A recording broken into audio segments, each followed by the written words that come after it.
Okay.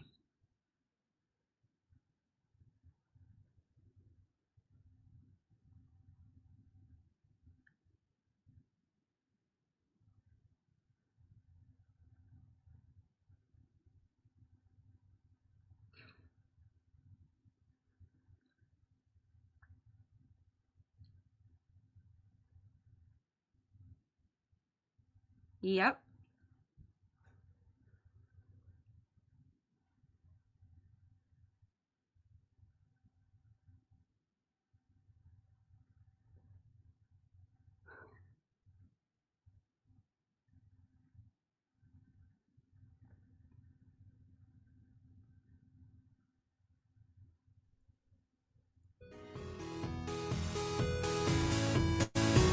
The future.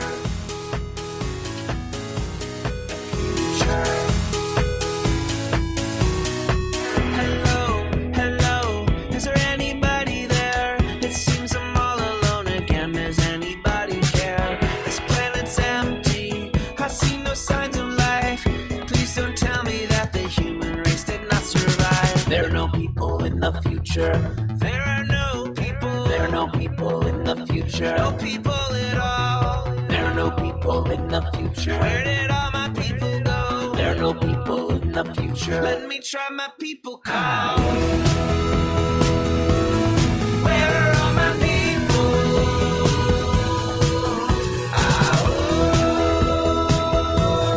Where are all my people? I guess I'll fly away now. Hey, everybody. Yes, indeed. Indeed, we are back. Yes, I took a little hiatus there for a bit. Needed to get away with the family. The kids had a couple days off. So we are now back in the, studio seat, I guess we'd call it. Yeah, here we go. It is Friday, February 25th, 2022. Welcome to Raging Chicken's Out to Coop podcast. This is Kevin Mahoney, creator and founder of Raging Chicken. Each week we break down the good, the bad, and the ugly in state and national politics. And today I am joined once again, by Amy Knect. Yes, my Bucks County Pravda co-conspirator. Good morning. Hi. Yeah, thanks for the moniker, Andy Meehan. I appreciate it. Works really well. Thank you so much. Yes, you can help support this show by becoming a patron for as little as $5 a month. Head on over to patreon.com/rcpress. You can also help out the show by heading over to our YouTube channel if you're not there already. Smash that subscribe button, like the stream for this show, and hit that notification bell so you know every time that we go live. You can also do us a favor if you listen to this podcast on Apple Podcasts, iTunes, whatever it might be. Make sure you give us a 5-star rating over there. It really helps us get the show seen, which is fantastic. Hey, Emily, yes, comrade. Welcome to join. Fantastic. On today's show, now, if you remember a couple of weeks ago, we were going to come back and we have Amy back on to talk about kind of UBI. We had mentioned a little bit with the experiment that's happening in Philly. She's done some research and background on some programs in the country. We're going to do that as a separate show for a couple reasons. We got a little bit of a late start today. I apologize for that because we've got an ice storm here in Bucks County. My power's been on and off this morning. My kids had a 2-hour delay, and I just don't want to give that any kind of short shrift. So we're going to have her back on. And we're going to focus particularly on that. That's reason number one. Reason number two is because it's been a shit show of a week. I mean, you've got Russia invading Ukraine, which is, I'm just beginning to process that. You have that. Then secondly, on Wednesday, the Pennridge School Board has this subcommittee called the Community Committee, And it went completely off the rails, They stopped recording it. People were standing up, left the meeting. So we're going to get into a little bit about what happened there, And we're going to actually give you the sound for that led to the complete disruption. And we're going to walk you through that a little bit. So, hey, if you're looking for more PA progressive talk, tune into the Rick Smith Show's live stream at 9 p.m. Eastern on his YouTube channel, Twitter, Facebook. Subscribe to his podcast wherever you get your podcasts. Look, head on over to ricksmithshow.com for the latest across all his platforms. He's got a daily show now on Free Speech TV. He's just kind of knocking it out of the park. Do check him out. And it's official. Season 2 of Sisters of the Night Caucus podcast is flooding the streams. Yes, you can find it on Anchor, Spotify, iTunes, wherever you get your podcast. And I should say, as another shout out to that, Politics Mom is back over there on TikTok, letting you know about the specifics and nitty gritties of what you need to do for this election season. She's got a new TikTok up on the petition day. Petitioning now has just started for getting candidates on the ballot for the May 17th primary. So do check them out. All the information is over there at the Night Caucus. Make sure you follow them at the Night Caucus on Twitter, because look, these amazing PA women that stirring the political cauldron behind the podcast just rock the house. Go check them out.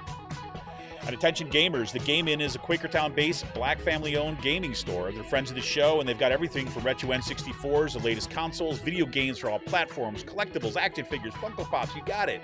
And kids get a discount with every ad on the report card. I mean, how can you beat that?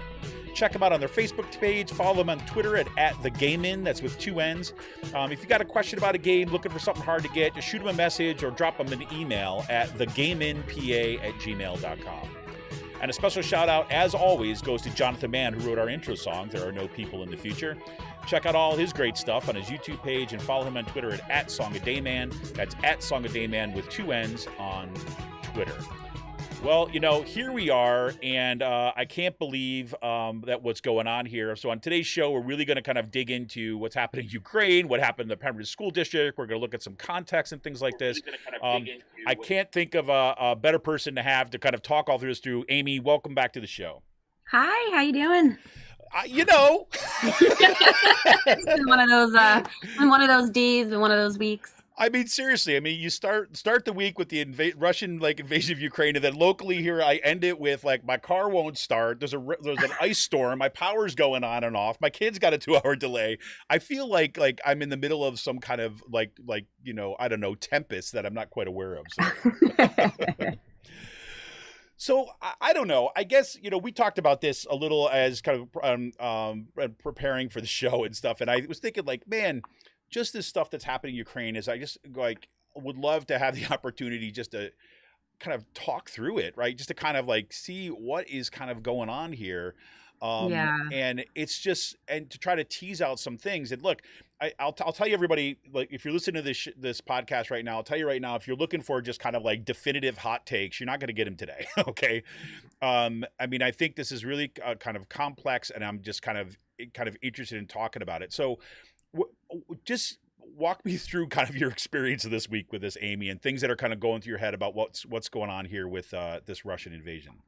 I mean, I'm not surprised. I think, we all saw this coming. The reports that were coming out of, Washington and then out of Russia stating that, there wasn't going to be an invasion or anything like that, I think was totally just, I don't know how. Okay, so I know that I guess Washington was trying to not be an alarmist, right? Not being oh my gosh, they're totally going to invade, it's going to be a complete disaster. But you have Putin, who was amassing troops. I mean, if you look at the maps that were being put up by CNN and the New York Times and all these different news outlets, you see, the country's being surrounded, right? On the eastern side. So I would have been surprised if Putin had not invaded. Right, exactly.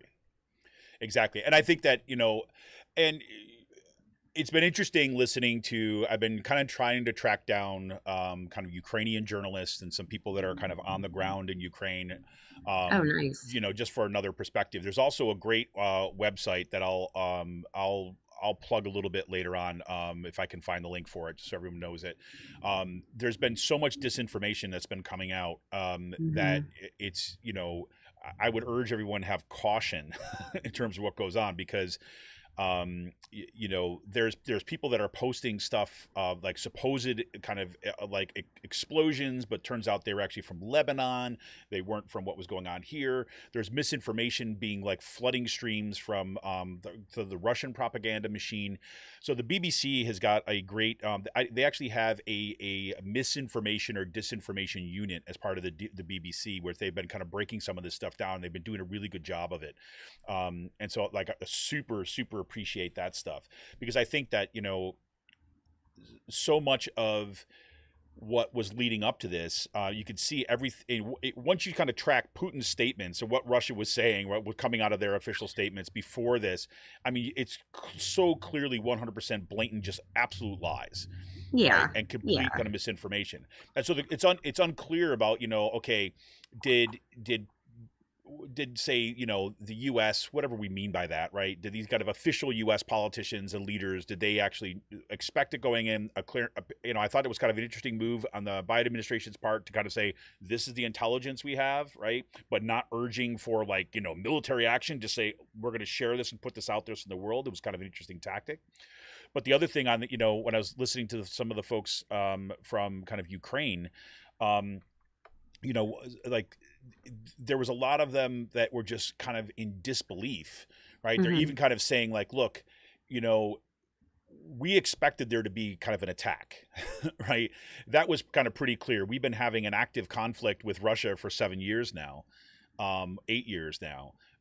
But they were even taken surprise at the sheer scale of it. I mean, there was bombings across the country, wiping out the entire kind of military infrastructure. It was pretty, and my understanding is right now they're moving to surround Kyiv right now too as well.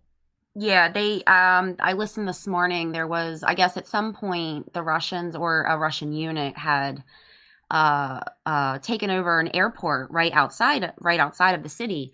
But I guess then it was retaken by the Ukrainians. So I know that that's probably like a really strategic spot. Like on NPR this morning, they were talking about, because if the Russians are able to get a hold of that airport right outside the city, obviously they're going to use it as a base for landing, planes and bringing in equipment and more men. Right. Right. And it's just crazy. And I think that, what's very interesting to me too, is that you've got,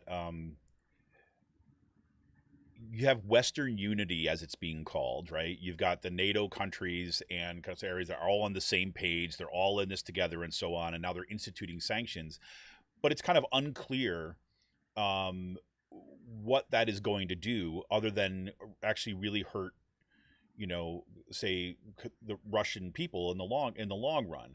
And, it's been interesting listening to some of the media coverage where they're asking kind of officials, not just in the US, but I've been watching a lot of BBC, where they're asking these kind of, officials, Western powers, basically saying, okay, those sanctions, but you've said yourself, it's going to take some time to work, right?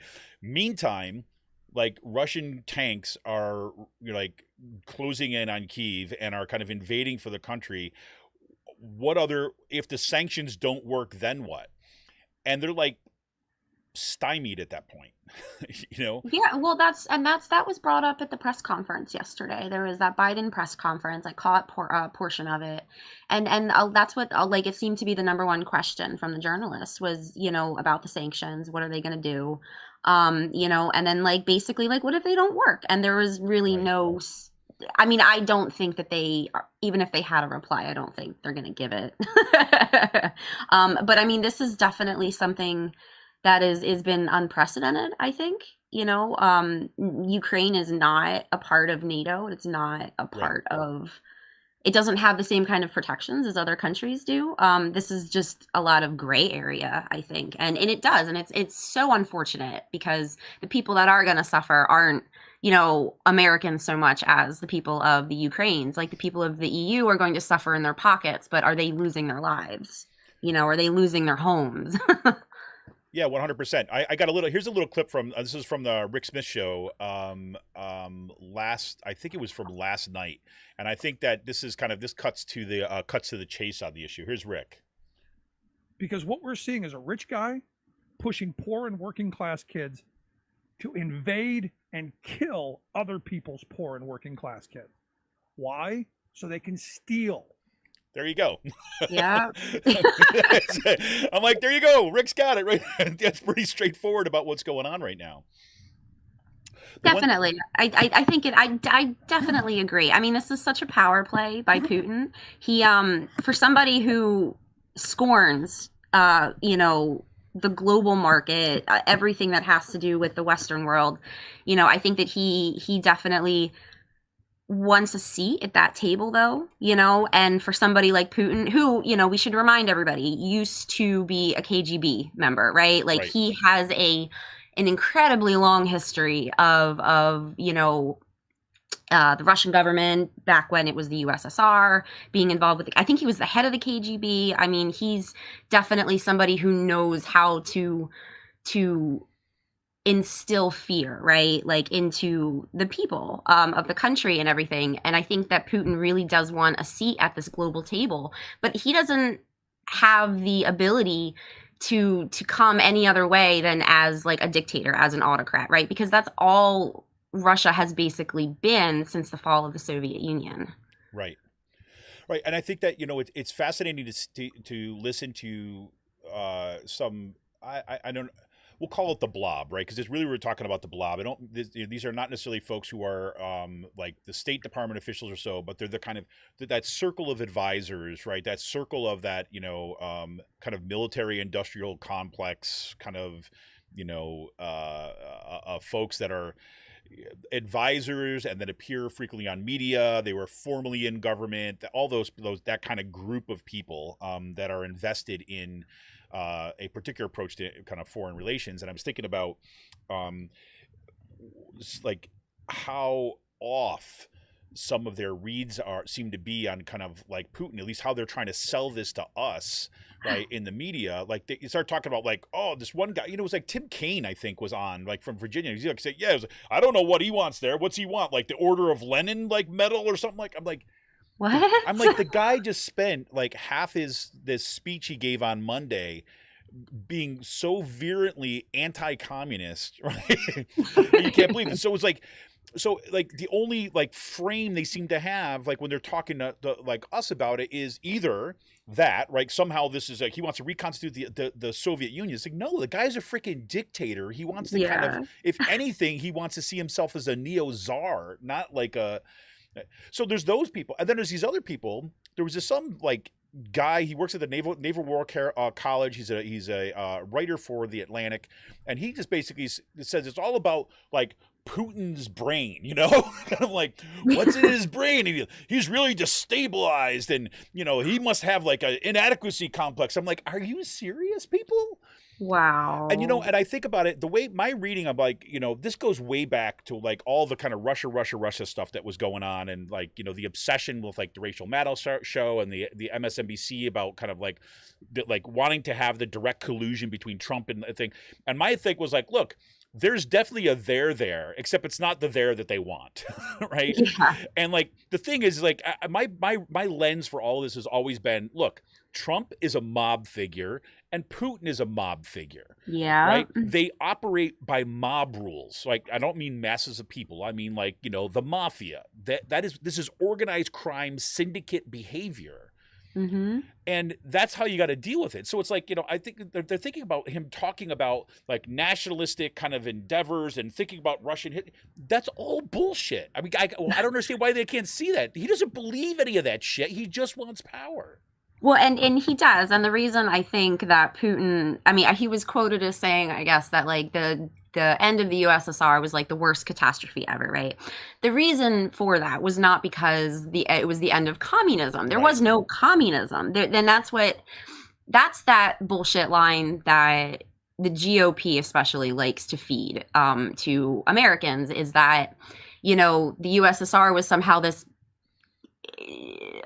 like orthodox communist regime, which it was not. It was a dictatorship. It was an an autocracy. There was no communism there, and Putin wants to go back to an autocracy, right? Like total power. So, and that's not what communism is. So I really wish that like the Republicans and politicians in general, because there's plenty of Democrats out there that believe this too, Totally. That they would maybe go and retake a course in political ideologies to refresh, the exact meanings on what these things are. So we as Americans can, get the context of these situations properly, like with just real information, not myths and scare tactics and crazy 1950 style propaganda. Totally 100%. I agree. And I remember being like back in the 90s, right? Back in the even late 80s and 90s when like, you know, when I was doing like a lot of the kind of like political work and kind of trying to understand, started getting to more of the theoretical stuff and the background and all that stuff. Mhm. I remember like having these long kind of discussions, debates, and trying to figure out when people are looking to, how would you describe the Soviet Union? Like, what do you actually call it? And there was like these huge debates about like just kind of what to term it, because, you know, people were pretty, this was not like communism as it was kind of like, you know, in this idealized form where kind of this worker share. No, it was clearly like a state dictatorship, a state capitalist, a state, well, however you want to talk about it. Right. Yeah. And there was like these vigorous discussions about it. And then, you know, that happened up until, you know, you get the fall of the Soviet Union and stuff. And then to see like these people who are supposedly experts basically like forget all those discussions, right? And then to go back to, like you said, I think you nailed it, right? 1950 style propaganda, when it doesn't even fit, right? And I think it does damage to us, like us as individuals, as how we think about stuff in the world, because it doesn't allow us to understand actually what's going on, right? No, it doesn't. And part of that problem is because first of all, our foreign policy is so archaic, right? Like it hasn't really changed since post World War II. And we are in an entirely new century now. Like I really think that no matter who's in office in the government, like foreign policy definitely needs to change. They need to start approaching, you know, these situations and these leaders not in like this, I was, you know, so more of like a traditional sense, right? Because Putin doesn't really fall in line with like a communist leader or a democratic leader, Right. you know, but he's not exactly a total, like he's not completely a dictator either. Like there's these gray areas. And see, that's the problem is like with those areas, those gray areas. And I just think that there isn't enough study on what's happening in the world, right? Like Right. on how things have changed, on how, you know, ideologies have changed, right? Like we have not even yet seen a real communist country like ever. I mean, Right. China, but I mean, really, because they're more of like a capitalist country if you really look at it. Exactly. No, exactly. I mean, where are all the capitalist goods made? Right? You know, I mean, who is the workforce for capitalism? I mean, it's a globalized environment, and this is, yes, they call themselves, and this is what's really concerning to me is that, you know, I wish I could tell you who these people are, but I've been consuming so much kind of raw news right now, like to try to kind of get my head around some of this stuff. But to see them say like, well, Russia and China's alliance, I'm like, what are you talking about? Right? I mean, they don't get along, right? I mean, there's real tensions there. But and then I said, what are they talking about exactly? And it said, well, because they're both communist nations. I'm like, oh my God. I'm like, number one, Russia's not a communist nation. Number two, like China, because they use the word communism and worker state, means absolutely nothing compared to what's actually there on the ground. So like, okay, so we're just going to like label things and use the labels with no context and say, okay, look, these two pieces seem to go together. Let's put them together. It's Yeah. freaking crazy. It really is. And I can see what you mean by like, so, you know, if you click on one, you know, outlet for news and you click on another one, they're all saying like people are saying different things, right? Like that's what you're saying. Like there is a lot of disinformation, and it's hard to tell because, you know, if you have an explosion happening in Lebanon versus an explosion happening in Ukraine, Right. we are so geographically isolated from the rest of the world that like most people here don't even know where probably the Ukraine is in relation to Russia or Right. Europe or anything. So, and Well, I'll tell you, I actually took like not too long ago, took like a geography quiz just because of whatever came up on one of my feeds or whatever like this. I'm like, oh God, I did really well on it. But even like, you know, I'm pretty familiar with some of this stuff, but I mean, I spent a lot of time going over maps. yeah. Just to try to understand, okay, where are we actually talking about? Where is Crimea in relationship to these other disputed areas and things like this?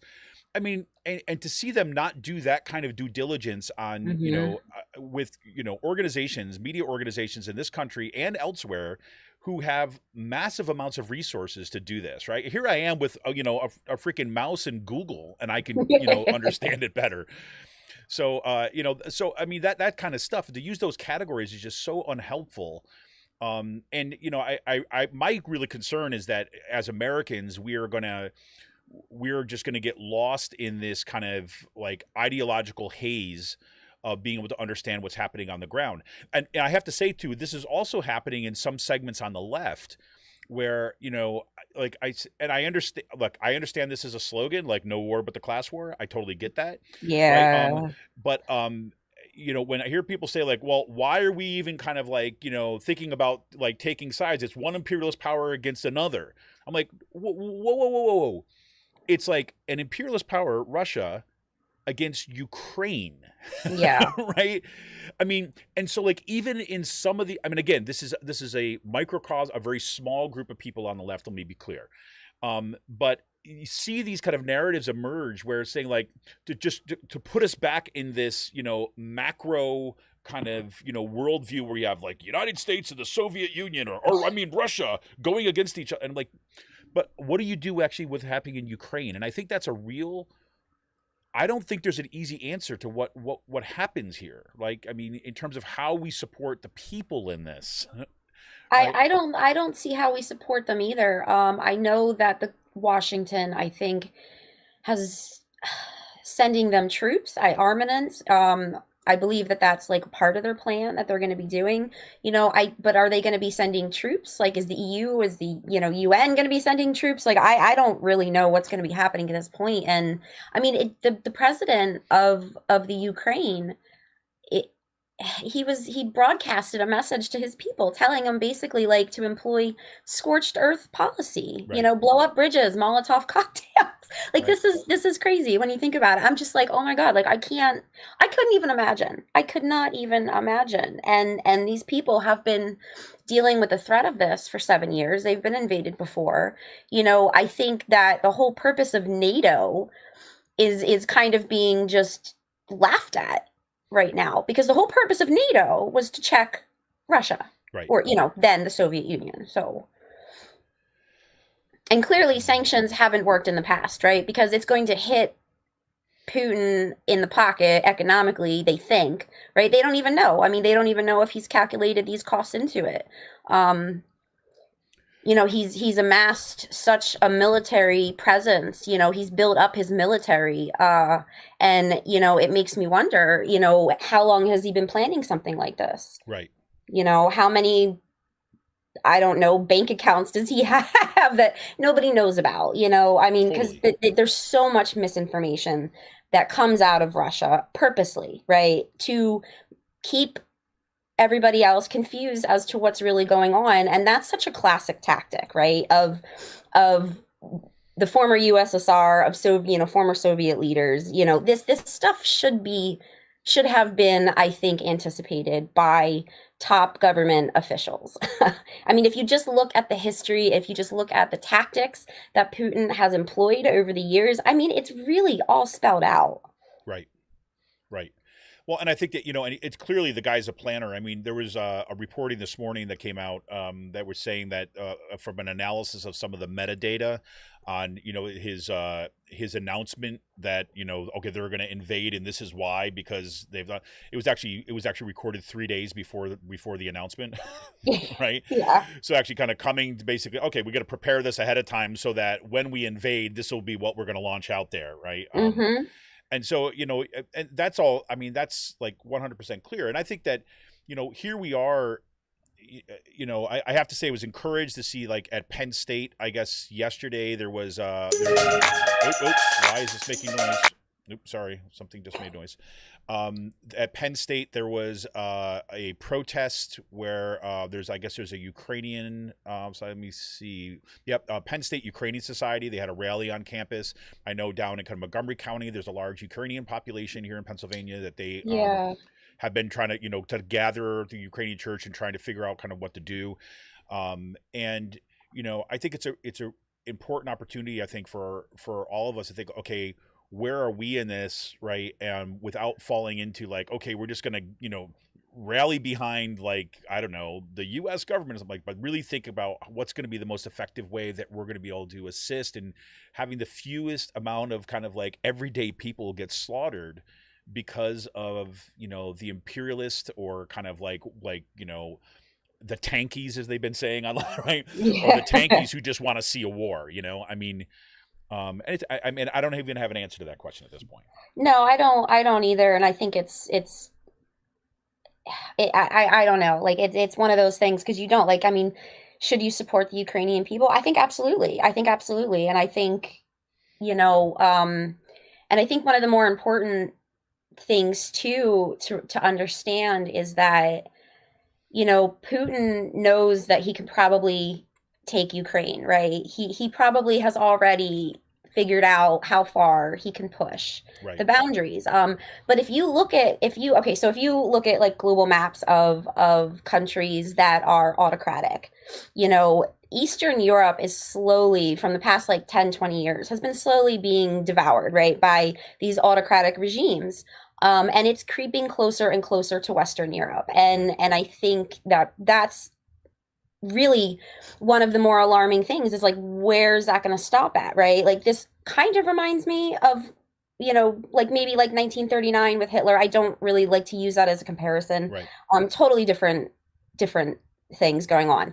But his tactic was he just kept advancing, right? Like Hitler just kept pushing those boundaries, pushing other leaders of Europe to see how far he could go before somebody was like, okay, you can't do this anymore, we're going to fight back. And Putin's basically executing the same type of tactic, at least within the former Soviet bloc.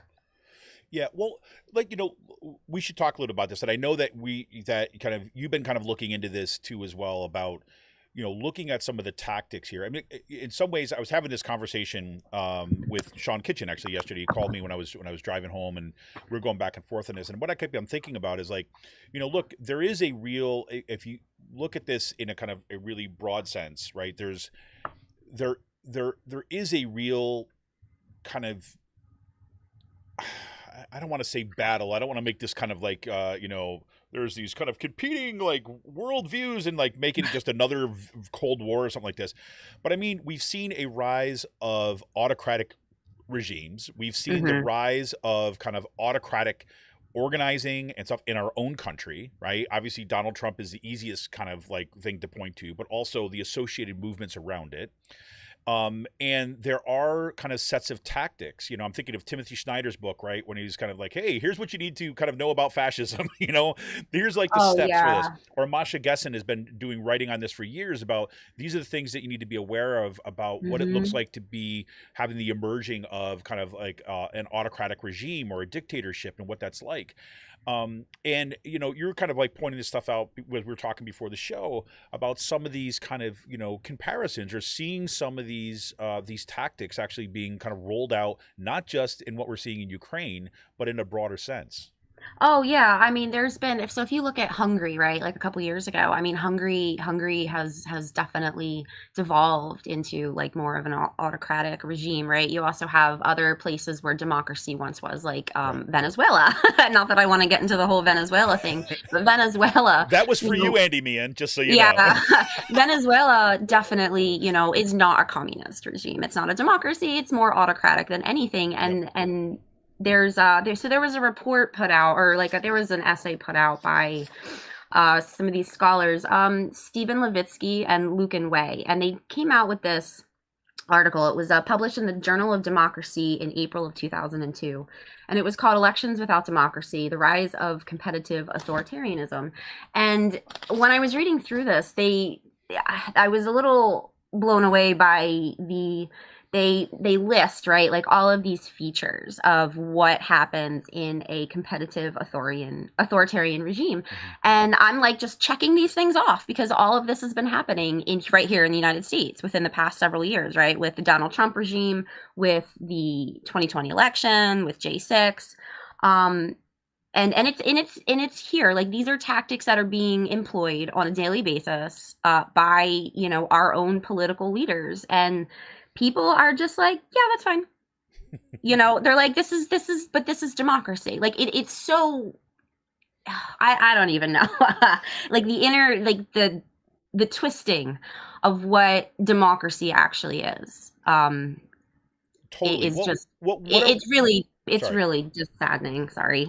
No. So what are some of those things that they're listing as some of these issues that, that you're seeing and ticking off and going like, yep. Oh yeah. So okay, so one of them is, and I'll just read this. It's a little short little paragraph. It says, although elections are regularly held and are generally free of massive fraud, incumbents routinely abuse state resources, deny the opposition adequate media coverage, harass opposition candidates and their supporters, and in some cases manipulate electoral results. Journalists, opposition politicians, and other government critics may be spied on, threatened, harassed, or at the most even arrested.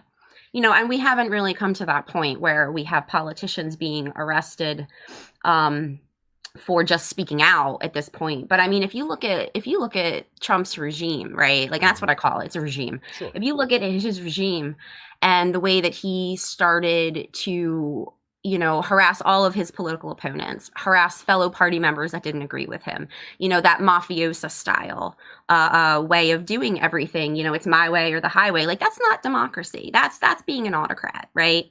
And back in 2002, you know, these guys, Levitsky and Way, are pointing this stuff out. Like, this is what's happening. And sure enough, you know, the past couple of years, we've been seeing this in our elections play out. I mean, even right down to, you know, manipulation of electoral results. I mean, it's there. It's here. People just don't want to see it. Well, and I think that's true. And I think, you know, one of the things that I remember Masha Gessen writing about kind of several years ago, I think it was kind of right as the kind of Trump regime stuff, or the campaign was getting launched and things, and people were kind of getting a little bit concerned about something that was going on, rightfully so. You know, she said, you know, one of the things that you find out is that there's a couple things go on, and this resonated so much with me at the time. I remember she was saying that, look, on the one hand, it's disorienting, right? Because you're going about your daily life, right? And there's these routines that are built into our lives that don't change a lot, right? Yeah. Like, I mean, you still need to go get groceries. You have to pick your kids up at school, right? There's these kind of routines that you're kind of go into. So it feels at one part, right? That routine feels like quote unquote normal. And yet at the same time that that's going on, you see this kind of extremism and things that seem so far away from the pale of what you kind of consider as normal. And those things are existing at the same time. Right. And it's disorienting. And I was like, I said, yeah, this is 100%. And then the other thing she was saying is that one of the biggest problems is that you see this again and again at the rise of autocratic regimes, is there's always this sense of denial of this couldn't happen here, right? Oh yeah, gosh, we're famous for that, right? We're completely just, America is untouchable. Yeah, exactly. And she was even saying, like, look, this is actually, if you look at the rise of other autocratic regimes during the time, you know, they were thinking that too as well, not as kind of like as overtly and as kind of like the way that we champion it in this country, but just kind of like, okay, look, here's some more nut jobs there, like whatever, you know, they're politicians doing politician stuff. And it's not until it's too late, right, that things click in. And I'm not to be honest with you, I'm really not sure what to do with that. I don't know either. I mean, and you can see it happening. And I think that's where like a lot of that disorientation comes in, because you don't know what to do. I mean, this year alone, these past year, we had a lot of this type of behavior. We had a lot of this like autocratic insurgents, I don't know what to call it, like an insurgents, just this mind frame of worldview, you know, trickling down from the very top, right, from very top politicians, congressional members, and basically framed the way that, you know, last year's school board races were conducted, you know, and that's, to me, that and that's how it happens, right? Because it's subtle. Like, this past year wasn't subtle, but people getting elected and then making these little changes, and then, you know, and then these other little changes, and like kind of like what's happening with Pennridge, right? Like, for how long has the school board been whittling away at really good policies and initiatives of tolerance and diversity and inclusion? I mean, and their ratings have tanked. Yep. You know, I mean, and that's what I said. And people didn't even really notice some of this until just this past year. And this has been going on in Pennridge for quite a few years because it hasn't affected people, right? So exactly. Well, let's talk a little about that. Well, let me ask. Well, before we jump into that, is there other kind of aspects you're seeing some of this about this autocratic strategy stuff that you've been looking at? I mean, I don't want to kind of like get past that if there was more stuff you were thinking about there. Yeah, so there's different varieties of authoritarianism, and I think we have to, okay, so if anything, I think it really warrants our own state departments to really take a look at this stuff, right? Like, we have a big problem with militias and white supremacy and stuff like that, but authoritarianism, I feel like, gets missed, right? It's just kind of lumped in with a whole bunch of other stuff, and you really need to take it aside. Because like what Levitsky and Way were talking about, they're talking about competitive authoritarianism, which is basically like a guise of democracy almost. Like, you have competing people, you have you have like elections, kind of, you see. Well said. Elections. Yeah, just like kind of you have this stuff going on. But then there's different types of it. Vox actually came out with a really great article about different types. You have let's see, where was it?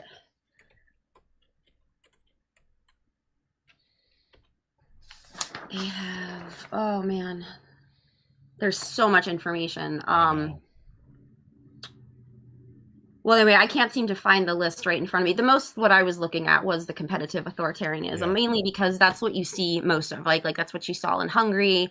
I think Poland had a kind of a version of that at one point. I don't know if they still do. I'm not up to date on what's going on in Poland, but mainly because, this is what I've been seeing here, right, in the United States, is this version of it, of just, everything has become so polarized, that I think people need to really look into that, of like, why has it become polarized? Like, why are these worldviews becoming more and more, autocratic and less tolerant of other people, of other beliefs, and I think once scholars, politicians, I don't know, people who are getting paid to do this, because I'm not, should be looking more into this and how this could possibly affect, the future trajectory of the United States and American democracy. So.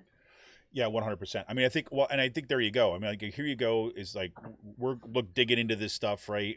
Like on our spare time, right? And then meanwhile, you have institutions that are well funded and their supposed purpose is to be digging into this stuff, like, and not just digging into it, but then also framing it in such a way that people can understand and can incorporate it into like their worldview, right? I mean, I would think that's always the challenge of journalism, right? And which is why, the whole kind of stenographer media, where you're just kind of reporting on what these other people said, and that's all you do as a journalist, is so problematic, because it doesn't help frame it so that it we can understand it as part of like how this is meaningful within our world at a time, which seems to be such an important aspect of what what that work needs to do. And look, if people want to drop us a few $1 million, like right here, like I'd be happy to kind of set up a little institute right here in Bucks County to do exactly.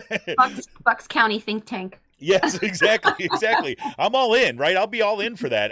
But, in the meantime, those folks that, where the resources are, need to be kind of doing some of that work, right? Not just kind of putting out information and let the people decide what to do with it, but helping folks kind of understand that. Because let's face it, we don't do this in our schools anymore. This kind of critical thinking has been sacrificed on the altar of standardized testing, right? Yeah. So that we're at this point where the only people who get really access to the like serious critical thinking skills are those folks who are already like steeped in power and money and wealth.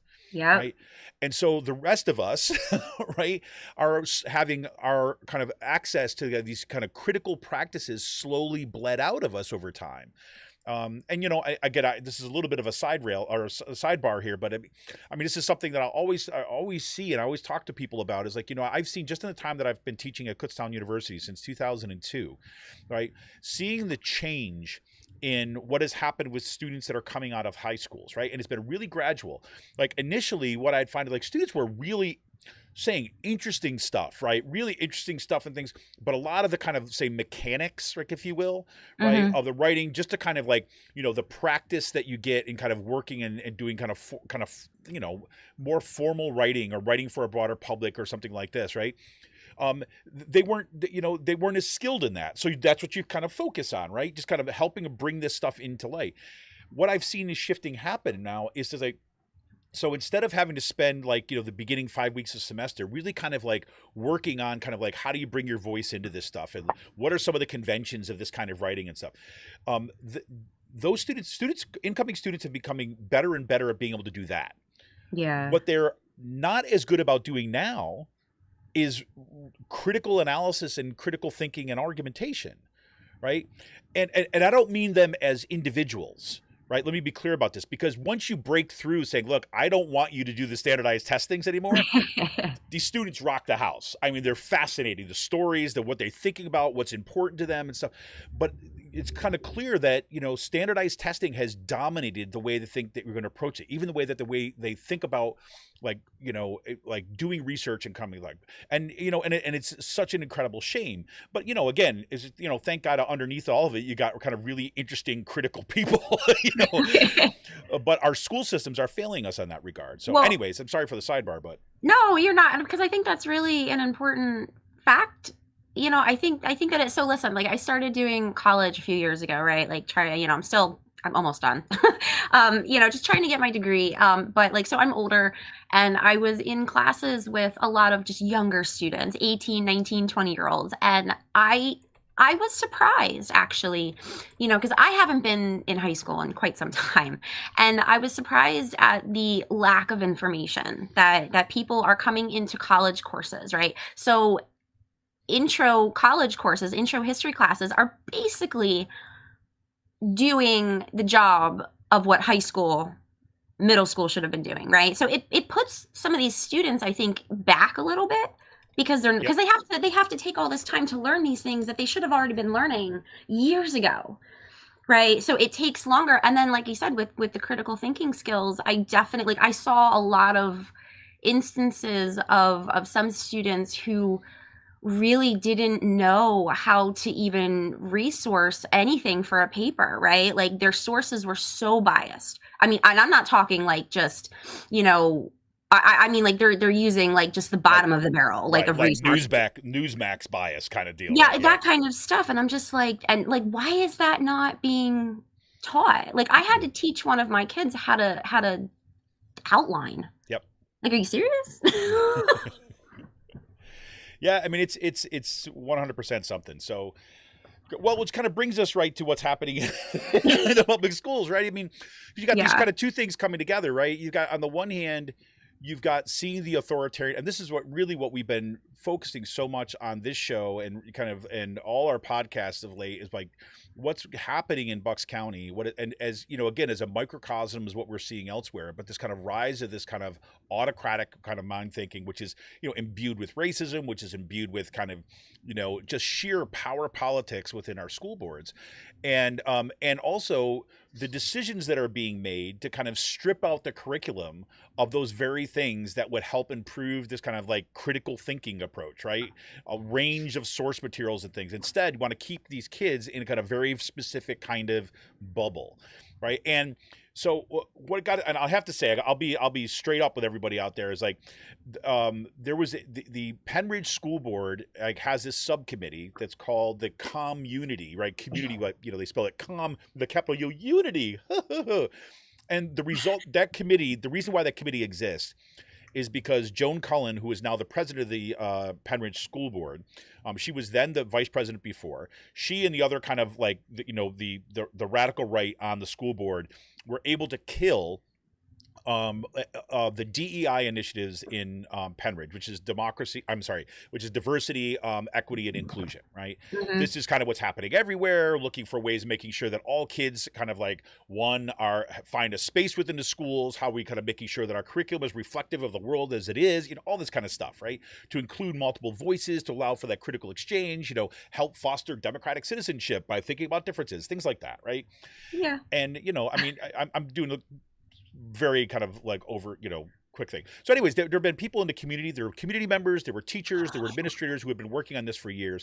And then as the lead up in this last round of school board elections, they decided, as everybody knows, to go after like critical race theory. And really what they were trying to do was kill these DEI initiatives, right? And using it as a way of, fanning the flames, throwing red meat to these, to the extremists.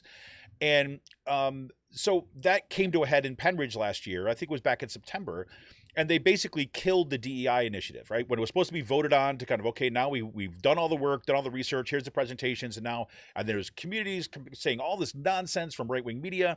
They killed the initiative, and as a quote-unquote compromise, it was really just a way to kind of stop the conversation. They were forming a new committee called the Community Committee, which was going to review this DEI stuff, right? It was going to review what was going on there, and supposedly come up with a new thing that would build unity in the community.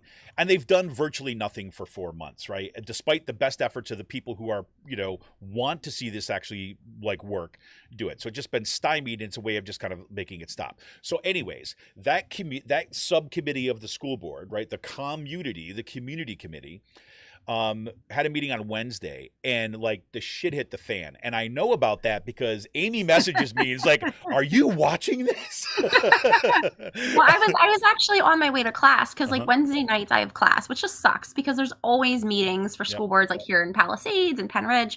So I was on my way to class, and I got a notification on, from YouTube. So I clicked on it, and I must have, I tuned in right as everything hit the fan. You know what I mean? I was just like, and I was like, holy shit. Like I actually was late to class because like I was sitting there, I was like, this is crazy. Like what's going on? So I had to rewatch it later, but like I was totally not expecting that. Totally not expecting what happened. It was crazy, right? And so like I literally was like, Wednesday was like, it was like Wednesday one of the things that I do if I try to kind of stay in a routine is on my way home from work, I stop at the grocery store. My mother-in-law is like with my kids, right? So I stop at the grocery store, I do shopping, I come home, unload that, then make dinner, right? And all that kind of stuff. So I was just kind of finishing that process, right? My kids are fed. My son does this esports thing on Wednesday. So it's like, so it's like all this kind of thing. I was like, oh, just settle down. Then Amy's message comes through. I'm like, what the, right? And so I run downstairs right, to check out what's going on. And it literally like the room was like they shut down the recording of it at one point. The room, people were standing up, people were leaving the meeting. There's all this kind of commotion was going on. So I went back and rewatched it too as well. So when you went back and rewatched, like, how would you describe what went down? Well, I mean, I didn't even, okay, so like when they started the meeting, I wasn't aware of like exactly what the meeting was for, you know what I mean? Beforehand. So it was to come up with a mission statement. Right? Yeah. And that's, yeah, right. And you get to that, like at the very end of the meeting, you eventually get to like the whole premise of what was going on.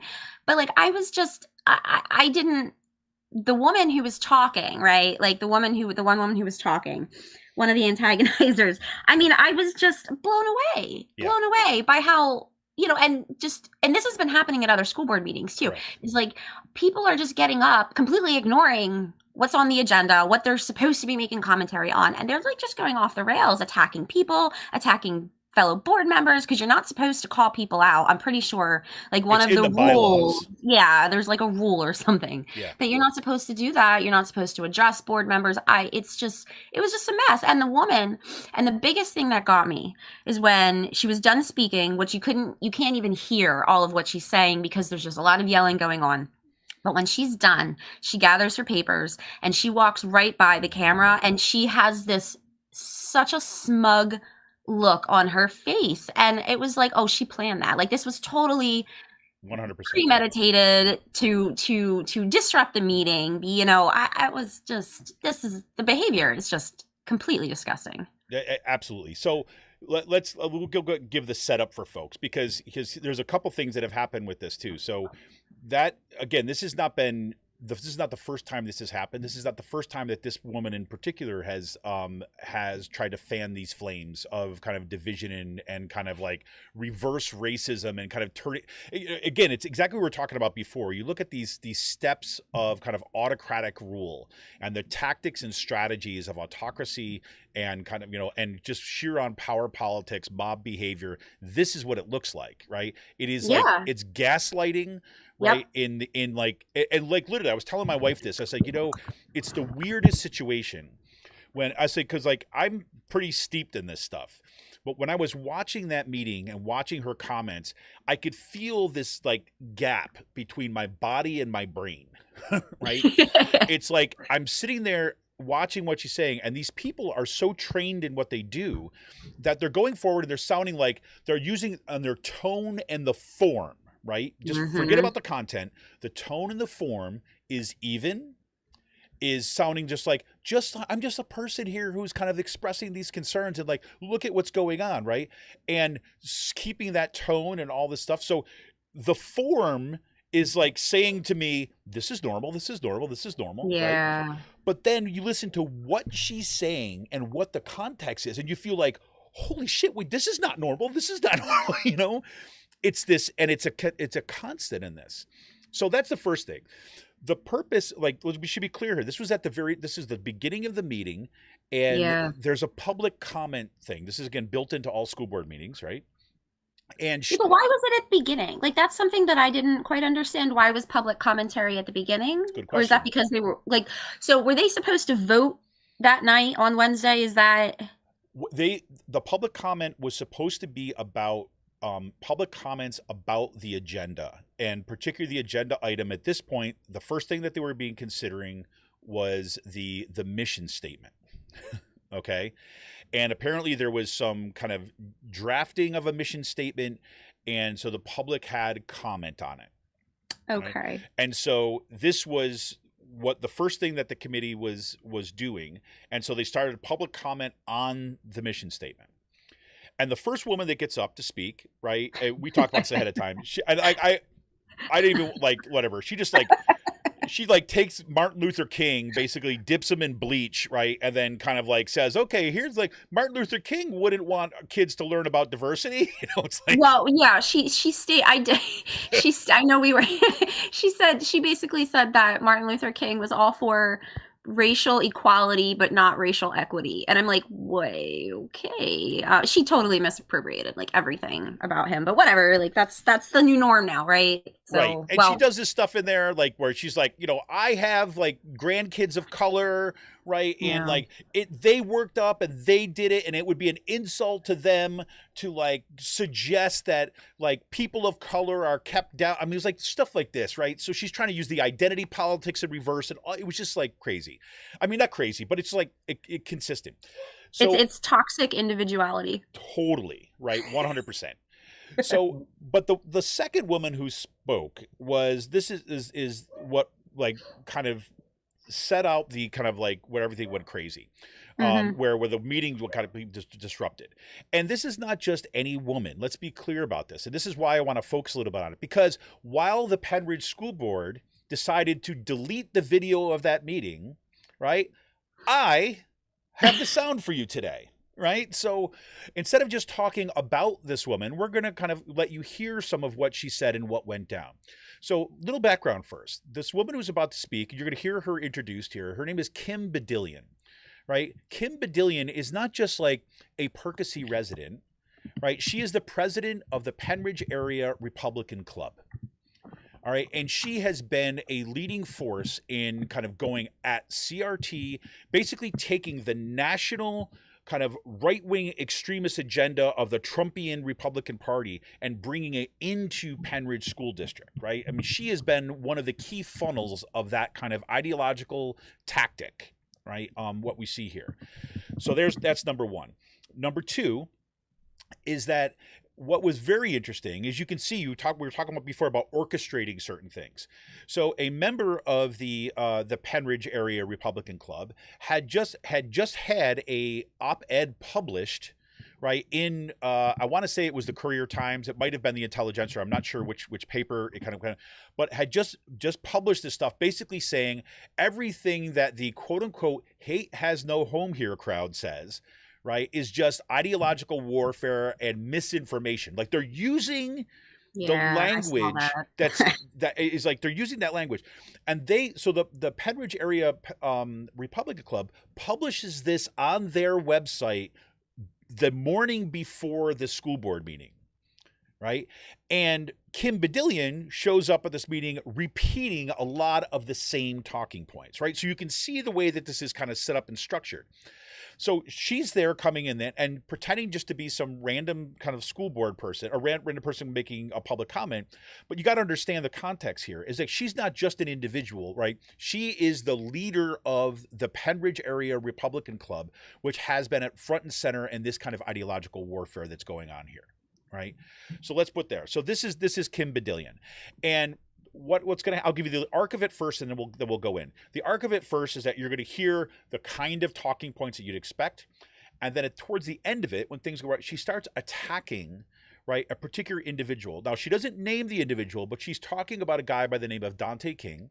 Dante King is a member of this DEI committee. He's put years of work into this, right? He's been actively kind of supporting this.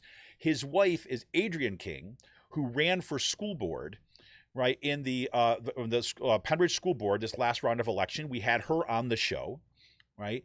And so he's going after her. And she's basically, Adrienne King has started a nonprofit. She's has, one of the things they do is they have these have the home here signs, right? They've been promoting kind of like businesses of people of color, the idea of kind of like making this, like, you know, diversity and inclusion as a part of what our community is about, right? I mean, that's kind of what they do.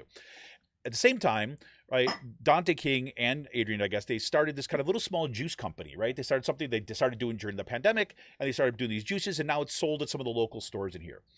So what this woman basically tries to do is say that that's all a big sham, that they're just trying to profit off everything else in the end. That's where everything goes crazy, right? But don't take my word for it, right? Let's take a little listen to Kim Bedillion, her public comments at the school board meeting. We'll start with a little bit of introduction. Is there anything else you want to kind of lead up for this, Amy? I'm sorry, I kind of got a long answer I think you covered a good portion of it. So okay, good. So here's the beginning of it, and hope you can hear this okay coming in. Kim Bedillion. She's walking up to the podium now.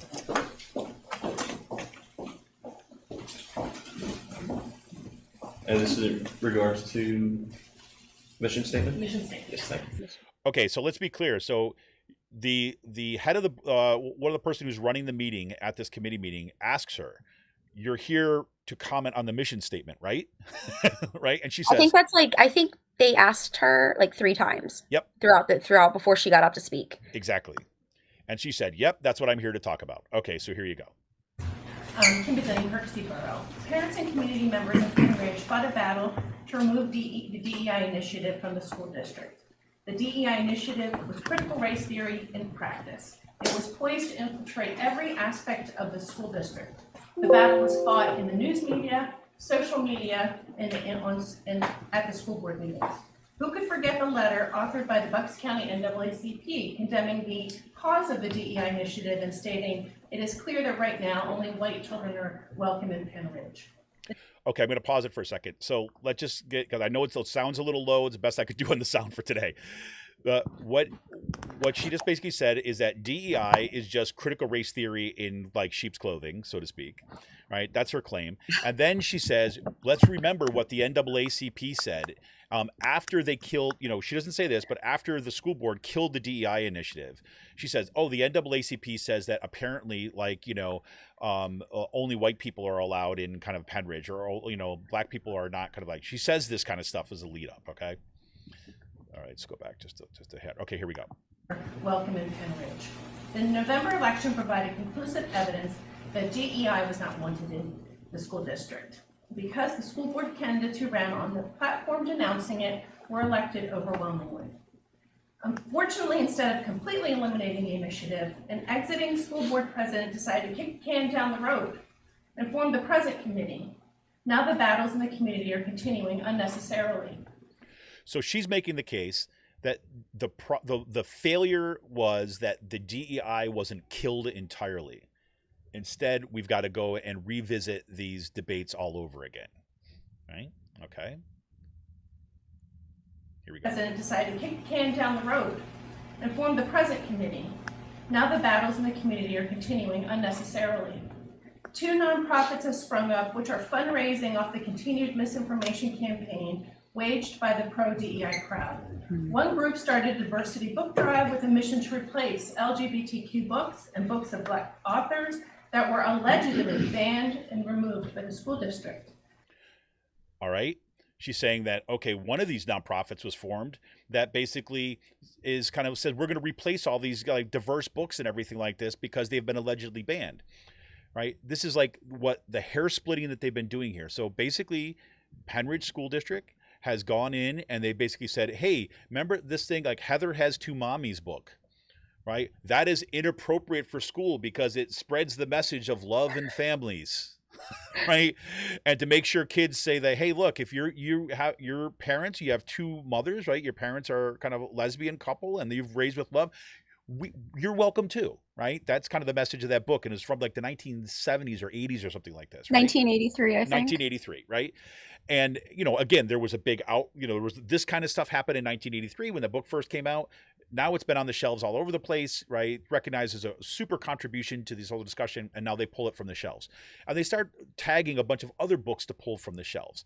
And they'll say that we didn't ban them, right? But really what they've done, they've taken them off the shelves, and in some cases, they've taken them, put them behind like the librarians desk where you have to go and sign them out and have permission and stuff like this. Yeah, I think you have to have parental permission for some of them, and that's really alarming. I mean, I don't know why you would need permission to go check out a book like Heather Has Two Mommies. Like, that's ridiculous. It's completely, I understand that there was one or two books that were not age appropriate, right? And that's perfectly fine, but like I said, age appropriate, and that's it.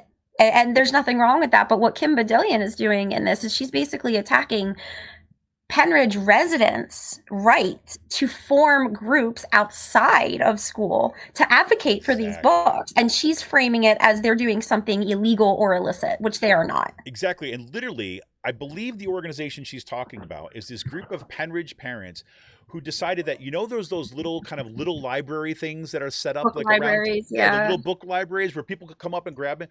They were raising money to buy books that were being excluded from the libraries and things and putting them in those little libraries. Yeah. Right. And having some public readings of them so that there would be access to that. Right. And so, I mean, that's what she's talking about. Instead, she's trying to say they're trying to subvert the system by stuffing them back in the libraries in some covert way by putting, different book jackets on them. It usually says like America rocks, but really, right? It's about critical race theory. I mean, it's like, it's crazy. Okay, let's see what else she's got to say. Books and books of Black authors that were allegedly banned and removed by the school district. I want to review some of the community comments generated by this very campaign, which was started on a lie that this group continues to spread. This is an important cause, and people need to realize that this is how democracy dies, by banning books. Thank you for combating the bigotry of the vocal minority. Thank you for taking a stand against censorship. Just as concerning is another nonprofit, which was started by... Okay, before we get into that, I wasn't sure what she was doing with that initially when I first listened to it. Because I'm like... Yeah, I didn't know either, because I was like, why is she reading commentary that's praising? I think she's just trying to make a point, but sounds ridiculous is what she does, because she's reading these comments that people are happy that, intolerance and hate is being addressed. It's all very confusing. Exactly.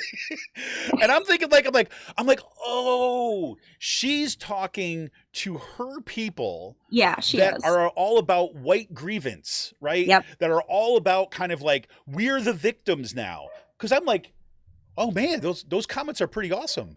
That's a pretty good program then, I guess, right? Well, like what you had said. She's trying to make the point of the reverse racism. Yeah, 100%. And so I'm like, oh, that's it. So she's saying like, oh, look, it's so great. People are standing up and kind of combating this vocal, like the people were recognizing that the people that in the community, right? Everybody's not racist, right? No. Everybody's not trying to be exclusionary, but it's a vocal minority. It's a few people, right? And they're saying, look, as a community, we're not that. Right, we're a much broader. So we're gonna go around these folks because they've got a loud voice, but they don't represent us. So that we're gonna do this. So crazy. All right, I'm gonna go ahead. Sorry. No, you're fine. Go ahead. Keep going. No, so okay, so I'm gonna play this kind of like another little bit here of Kim Bedillion. So here we go. Thank you for combating the bigotry of the vocal minority. Thank you for taking a stand against censorship. Just as concerning is another nonprofit which was started by the spouse of a committee member. This group is fundraising by promoting the lie that Pennridge is a racist community. This group is selling "Hate has no home here" in Pennridge School District. It is most clear that the "Hate has no home here" slogan is favored by the political left as a means to perpetuate the lie that the community is hateful and racist. It is also a means by which the intolerant "Hate has no home here" crowd attempts to silence anyone who dares oppose the DEI ideological narrative. Anyone who opposes the narrative is deemed hateful, bigoted, transphobic, homophobic. You get the idea. It should be noted that the individual running this nonprofit group, which is fundraising off the lie that Pennridge is racist, is also on the board of the Bucks County NAACP, the same organization that deemed Pennridge only welcoming to white students. This individual and her husband operate a family business that just got a nice financial bonus. What does this have to do with the mission? I don't. You cannot target that. Come on. Spotlighting black Here we go. businesses. Oh my God. This seems like You're gonna stop that? How's this the mission statement? This seems like a conflict of interest. Is this the mission As the statement? promotion of the idea that Pennridge is racist community by this And it's targeting members, specific members of the for the community. benefit his wife's organization. Hello. Yo, wait, Dave. If we're gonna do, I'm done. If we're gonna do this, I'm done. Yeah. Stop it. That is absolutely not fair. This is I don't care what that. No. Don't shush me. Don't shush me. That is not fair. She is. I don't care what that. No. Don't shush me. Don't shush me. That is not fair. She is being blatantly obvious about her far right wing agenda. So if we gonna call it out, let's call it out. So okay, so there goes, and then this goes on, and then they cut the stream, right? Shortly right after that, right? Yeah, I think the feed cuts off at, I wrote it down, it was 9 minutes, 41 seconds. Yep. So, Right, and it cuts off after that, and then it resumes a few minutes later with a bunch of stuff. So I hate to do this, but I need to take a quick break. I got a dog that's freaking out right now, and I got to find out what that's about. So let me just take a quick break. I'm sorry, Amy. I'm sorry, everybody. oh, you're fine. Just give me 1 minute, and I'll be right back in a second. This is Kevin Mahoney, editor and founder of Raging Chicken. We'll be right back after this quick break.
Hey everybody, we're back. I am really sorry. This is like, I swear to God, this is like the day that like I have no idea what's going on.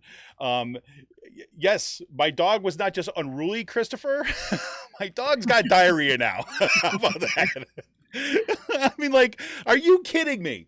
My car won't start. There's like, I mean, my computer was almost fried this morning. I'm like, whatever.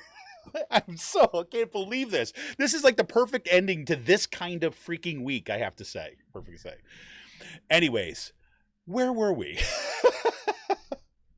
Okay, so we stopped the video where Dante King spoke up, because so the gentleman that you heard speaking very loudly in that video was him. Yes, and so that, as you remember, right at the very beginning of the when I was kind of doing the setup for this, Dante King's he's a committee member that is on here, and Kim Bedillion was basically making the claim that something like this, that Adrian King has set up a nonprofit to raise money, right? So that they could falsely like raise money to divert it to kind of like secretly profit off of it. I mean, it's freaking nuts, right? And I go back to your point that you were making earlier, Amy, that, you know, look, these autocratic strategies and tactics are bleeding in all over the place. And this is a perfect example of this. This is like the most like, let's take everything that has been documented, say that someone like Donald Trump has done, and let's pretend the other side is doing it, right? And ascribe all the things that we're doing to other people and then put that out into the world. Yeah. It's frightening, right? And it's organized.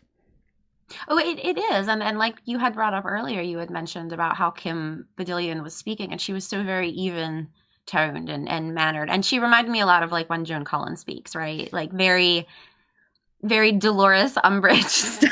Yep. I don't have another comparison. She is literally Dolores. Yeah, she is. You know, just that overly pleasant, nice. Yeah. And what, but you're right. Like what she's saying, when you listen to what she's saying, it doesn't make any sense. It's completely ludicrous. It's pretty crazy. Yeah, exactly. Emily says like, yeah, projection. I said, yeah, exactly. But it's more than projection, right? It's projection as a tactic, right? And I think that this is one of these things where, you know, on the one hand, we could talk about say projection as someone like projects onto other people what they do, and that's like, again, psychological process and all that kind of stuff, right? At 100%. But here we have it actually used consciously, right, and used systematically, right, as a way of achieving, gaining, sustaining power, and right, by fomenting, right, or I shouldn't say fomenting because it's already been fomented, but by stoking the fires and pouring gasoline on the fires of division and hate. That's what's freaking crazy. Yeah, I mean, this seems like it was purposely done to disrupt the meeting, right? Like, so that, again, nothing was going to get accomplished. Yes, and I think that, you know, I think that's 100% was the case. And like, you know, what we had here, as you know, I got some of the background story about some of this too as well. And I think just one person had emailed me after when the meeting went down, because I was tweeting this stuff out. I was like, hey, I mean, I'm like, you know, thank God Amy sent this to me, right? So I'm like, because since then, if you actually try to go to their website, where you go to the original link that I tweeted out before, they've deleted it. Yeah, it was pulled. It was okay. So the video must have been pulled. It was pulled yesterday at some point, because yesterday morning I had went back through and I had rewatched the video, and then I went back later in the afternoon and it was gone. Like, it was just, I couldn't find it or anything. I tried links that I had and it's just been completely pulled from their site, which that's really disturbing. Like, why was it pulled? Are they trying to edit things out? Are they just going to pretend the meeting never happened? Well, you know, if you don't have the original source, right, then you can spin it in any way that you want, right? And I know, and like Joan Cullen is this is where she's got her shtick down really well, right? Is that what Joan Cullen is good is about when people think about, and we've talked about this in other contexts before too. I remember it's like, you know, she's not like the person who's like crazily spouting rants off, like, you know, kind of off the top of her head and screaming. She's the one who's like always looking like, hey, I'm just trying to do what's good for the community. Hey, I'm just, this was about, you know, well, Dante, you didn't let her finish to hear what her point was. And, then you could respond to it. It's like, that's kind of how meetings work. Why are you getting so upset? I mean, that's like, she plays this victimization or kind of like, hey, I'm the rational one here. She plays that card so well. She does. She turns it around, and she does it very effectively, right? Like unless you can see through it, but she does. And in that particular meeting, she ends up agreeing with Kim Bedillion, right? Like, I don't know if she knew 100%. She was being filmed at that moment, but she definitely agreed. And you can hear it towards the end of the video. Like, you can hear that she was like, well, her comments actually really did have to do with the agenda. And because we haven't voted on the mission statement yet, it's completely relevant. Yep. An attack on somebody's business that has nothing to do with the school district or the committee meeting or anything, which is what Mr. King was saying. I mean, he was like, this does not have to do with the agenda. And Joan Cullen was like, but it does. Yep. And she said, well, you don't know because you didn't let her finish, right? I'm like, you're like, she was going into a tirade about attacking him personally and making kind of conspiratorial comments about, that's what she had nothing. It was nothing to do with this. It was attacking Dante King. It was about kind of like doing the kind of character assassination on public feeds, right? I mean, this is what it was. Yeah. It was, and then the brilliant part of, I quote unquote brilliant, like, I mean, brilliant in the sense that Donald Trump means that Putin's brilliant, right? This is kind of what I mean. Right? Is that what Joan Cullen does is that she stoked it, and the background context was like, look, something was bound to break because of you could only delay stuff so long. This has been a commission. This has been a committee that's supposed to be working on this stuff. They've been working for 4 months and had done virtually nothing. Like, they were at the point of defining a mission statement. Right, of the committee. I mean, it's like crazy, right? I mean, and so people were getting so frustrated, and then it got to this point now she could personally attack. And so then people at the one point, it was clear that, Joan Collins would be like, I don't know what you're talking about. Everything's fine. We're all working together. And they're like, this is crazy. And they leave. And at that point, Joan Collins said, well, I guess we can still talk about, go back to the agenda. She goes, oh no, we don't have a quorum anymore. So I guess we can't do it. Right. And so you're like, oh my God. So now she's going to go out and say, look, we were trying to go through it. And yes, there was disagreement, but they left. So we couldn't even come to the agreement. Well, she's going to leave that context out, right? That like this woman came up and it was attacking, verbally attacking, a committee member and, members of the community. And that's just not right, but she won't say that. That's not going to be in the minutes. I mean, I'm kind of curious to see what's going to pop up in that. Right, exactly. We had a community member kind of brought to our attention a really concerning development in our community. That would be something like that, right? Yeah, maybe some kind of nonsense like that. But major, I was when I heard Mr. King call her out though, good for him for doing that, right? Because he basically was like, we're going to call it what it is. Like, she's promoting a far right agenda, and this is not acceptable. Totally, 100%. And then what happens at, what happened right after that, they cut the feed, and then the feed comes back on like a few minutes later, and there's people, everyone's standing up in the room all over the place, right? And it's not even worth playing you the clip for that without kind of seeing it. But there's one guy standing, an older gentleman, kind of like white hair. He's standing, he said, look, this is a public meeting. You just can't cut off a feed because you don't like what's being said. You can go out, you can take what do you call it? You could take a break basically, right? And say that you're going to go on recess. You can do that and cut it, but you can't just cut it off when you feel like it. Yeah. And so it comes back on, you see all that stuff, and then the argument, and then people leave, and then they cut off the feed, and the feed is literally blank. For 20 minutes. For 20 minutes. 20 minutes. And then it comes on for maybe a second or two at the end and said, we've decided to recess the meeting, folks. Click, and it goes off. That's it.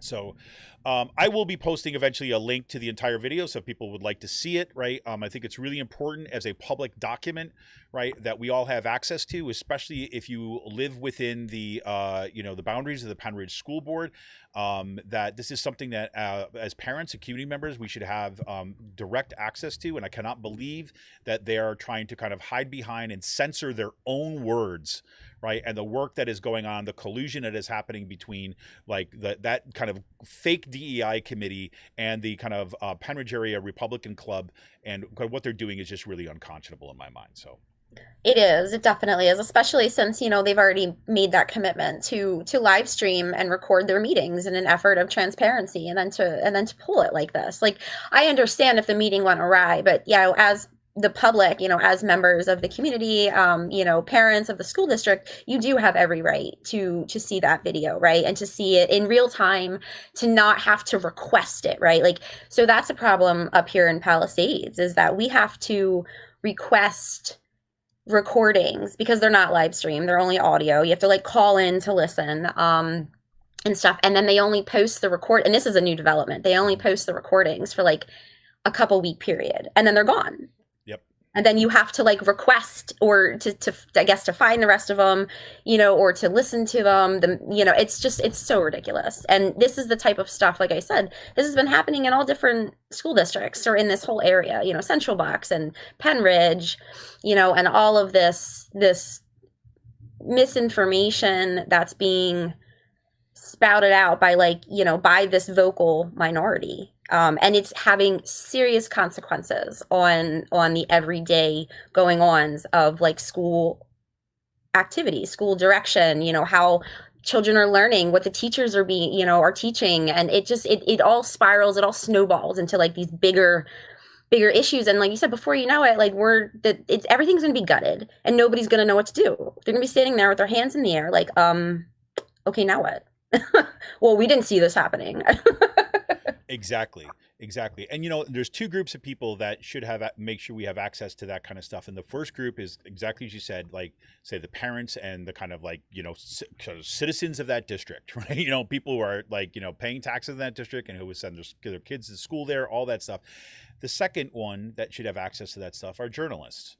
Right. Yeah. Because journalists, they're the ones who are looking at this stuff closely. Right. And they're the ones who should have access to it, especially when you hear about something that had happened. Right. If you weren't able to make that meeting, because we know that newsrooms have been cut. So you don't have somebody at every single meeting that is covering those meetings. But you hear something has happened. Okay. You go back, you check the feed, you check the recording, and it's no longer there. Then that means everything has to happen by hearsay. Right. And then you get into this back and forth stuff. But I do have to say the other thing too as well. This is why it's so important. I think we've talked about this before, for people to be paying attention and organizing around these school board stuff. And this is something I learned actually in my own local union early on, after getting burnt a few times, right? And my story was, we wanted to actually change the way our union worked, right? Locally at Kutztown, we wanted to make it more democratic. We wanted to say that the people who are attending these meetings should be setting the agenda. That everyday members should be able to kind of like put forth the agendas and stuff. And what we learned as we kept on pushing is we get shut down here, we get shut down there, and all this kind of stuff. And we wanted access to information, and they were being withheld from us. Then we realized, we have to have a bylaws fight, right? So we have to learn this kind of like the process by which you change the bylaws, right? And adding in certain things and making that part of policy that has to, that lasts beyond one particular meeting. And I think this is the same kind of stuff. I remember, you talking about that up in Palisades, like it's a perfect example. Is like, that's where a great kind of opportunity to kind of organize and fight around as a community, to say, no. As a community, we demand, one, this is live stream. Number two, those are publicly available both to the community and to the broader public for viewing as they see fit. And they should be not archived behind a paywall. They should be archived right up on a YouTube stream where everybody can get access to them. Right? Well, it should be, but unfortunately, like I said, up here, you have to put in like right to know requests for absolutely everything, which drives up costs. And I mean, yep. It's and then on top of it too, you have the vocal minority up in this area who aren't requesting the board to live stream, who aren't pushing for more transparency in the way you and I would push for transparency. They're requesting documents, ridiculous documents from the board, like wanting to request emails that have their names in it. Right. Like it's just such silly stuff that's being requested when there's all these more important issues actually really going on that need to be addressed. 100%. 100%. Well, that's been, it has been quite a week, I have to say. And I'd be remiss to say, before, well, is there anything else just to say you want to kind of close out with this, or stuff that we hadn't touched upon that we wanted to look at? Don't think so. I'm trying to. I really suggest everybody go start reading about authoritarianism. And if anyone's interested, you really should check out Freedom House. It's I don't have the link in front of me, but I'm sure. But if you want to like put that up into the show notes, that's really great. Like if people are interested in seeing like the global state of democracy, so to say, and it's it's getting pretty much split down the middle there. So. Yep, I just put it in the comments for today, and then I'll kind of look it up and put it in the show notes too. That's a awesome suggestion. Cool as well. Well, so like as I said, we kind of close out today by saying like, okay, we have an upcoming show. We have a date yet to be determined that we will, I promise, as promised, we'll have Amy back on to talk specifically about UBI and stuff. So you want to give us a little preview of kind of what we want to do for that show? Yeah, definitely. So, as I mentioned before in other shows, Philadelphia is implementing their own universal basic income program of sorts, which I think is amazing, right? So, I was doing some research on Philadelphia the past, 2 years, and Philadelphia's poverty rate is so bad. It's terrible, and we can talk more about that on the show. But I really wanted to discuss the impacts that these UBI programs have had on other portions of the country. There's 2 of them in particular. There's one in Stockton, California, and then there was another one, the Magnolia Mothers Trust, which is a UBI program of sorts. Like it's not your traditional universal basic income program, which is also what I'm going to be talking about, because it's not. I think a lot of people get confused about what UBI really is, and I think that that's important, for people to understand that it doesn't just mean the government just giving you lots of money and you're not doing anything with it. I feel like it's not like people are just being thrown like hundreds and millions of dollars or like whatever it is. It's not, UBI isn't necessarily being set up in these programs to financially support people like 100%, right? It's more of like a supplemental income program to give people a leg up, which is what is needed. And like I said, there's so much with that, so I don't want to give away too much. Yeah. And Christopher asked, like, is the state going to count those payments as income for state programs? We'll get into that, Chris. Wow, I have no idea. That is a really great question. Yeah, because this is actually one of the concerns, right? So, again, we'll talk about that on the show, but there's a thing called UBI, and then under that, there's a whole range of things about what they mean, right? And usually there's like the devil's in the details, certainly. And I know the Dissent magazine did a great breakdown and focus in on some of this stuff about, looking at there's libertarian versions of UBI, right? Which we definitely do not want to jump into the Yang Gang school with, right? And then there's other kind of forms of UBI which are don't gut social programs, but are there kind of in addition. And we'll get into all that for there's a lot of nitty gritty with it, because it really depends too, like where the program is being instituted, who's funding it, and then what the demographic is, right? Like, is it being targeted towards a specific group of people? Are there income requirements and stuff like that? So there's definitely, but one of the best thing, and I want to just throw this out there real quick, is that with these programs, there's no work requirements. There's no service project requirements, right? Like, these are programs that aren't based on a person's ability to work, whether or not they're deserving of this or not. I hate using that term, but that's like a big thing of like social welfare programs in a lot of states. You have a lot of these different requirements in order to get help. And the biggest thing with UBI is these things aren't necessary, right? Like, because that's not what's important. What's important is giving people a leg up, right? And this is happening in our most vulnerable communities, the poorest people in our nation. This is happening in the Deep South. This is happening in very low income neighborhoods in North Carolina and in California. So. Excellent. I'm putting in the show notes right now a book by Annie Lowry. let me just finish that up. Put it in there. It's a book called "Give People Money: How a Universal Basic Income Would End Poverty, Revolutionize Work, and Remake the World." So if people are looking for something to get a sense of it, kind of ahead of that discussion, it's a really good one. She's a journalist, and she actually looked at some kind of programs. I don't offer that as kind of like the end all be all for that, but it is a pretty good introduction to some of the range of things on there. And she's covering it kind of as a journalist, and kind of maybe a little bit of an advocate. I would have some issues with some of the ways that she wants to think about it, but I think it's a really solid book, and she's done some good work on it. So if you want to check that out ahead of our show, I'll let you know. So. Definitely. Cool. There's also too, I don't know if anyone's familiar with Mrs. Magazine. They have been, yeah, right. They have actually been running stories from the Magnolia Mothers Trust. So if anyone's interested in that, you should check out Mrs. Magazine. 100%. Well, Amy, thank you so much for coming back on the show today. Man, I love talking to you, and this, it's like I felt like I feel better at the end of this week now, having had this conversation. So I have to say that. It's always a pleasure to be on. Yeah. All right. Well, hey, everybody. Thank you for tuning in today. I appreciate the comments, man. Kind of major action in the comments today, which is fantastic. We look forward to shows coming up. I want to give you a show note coming up on Out to Coop Live is back this week too as well. On Monday, I've got Connor O'Hanlon on the show. Connor is running for PA State House in the 29th District. That's kind of the Doylestown area. He's also ahead of the Doylestown area Democrats. He's coming on the show. We're going to talk about what it means to run as a progressive Democrat in the PA 29th, what his campaign is all about, and what we need to be prioritizing what happens in the Pennsylvania State House. So everybody, thank you for kind of joining in today. I look forward to talking to more. Hope you'll drop in for our show on Monday. That's at 7 p.m. with Connor O'Hanlon. And we'll be back in this chair next Friday we'll keep that a surprise for now. All right. All right. This is Kevin Mahoney, editor and founder of Raging Chicken. Thanks for tuning in. Remember, you can help support this show by heading on over to patreon.com/rcpress. Become a patron for a little $5 a month.